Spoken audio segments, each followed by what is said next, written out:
మిగతా సీజన్లతో పోలిస్తే చలికాలంలో మన జుట్టుకు చాలా చిక్కులే ఎదురవుతూ ఉంటాయి. వాతావరణంలో తేమ శాతం తక్కువగా ఉండడంతో జుట్టంతా ఇట్టే పొడిబారిపోతూ ఉంటుంది. వెంట్రుకలన్నీ కాంతిహీనంగా మారిపోతూ ఉంటాయి.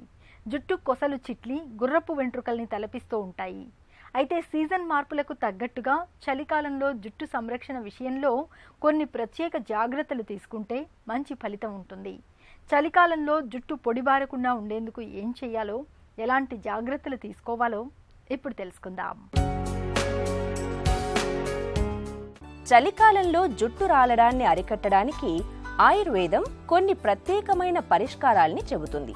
కోడిగుడ్డు, పెరుగు, అరటిపండు, ఆలివ్ నూనె, నిమ్మరసాల మిశ్రమాన్ని జుట్టుకు పట్టిస్తుంటే మంచి ఫలితం కనిపిస్తుంది. ఈ మిశ్రమాన్ని తయారు చేయడానికి 2 టేబుల్ స్పూన్ల పెరుగులో 1 గుడ్డు పగలగొట్టి వేయాలి. దీనికి సగం అరటిపండు, నిమ్మరసం, ఆలివ్ నూనె 1 టీ స్పూన్ చొప్పున జోడించాలి. దీనిలో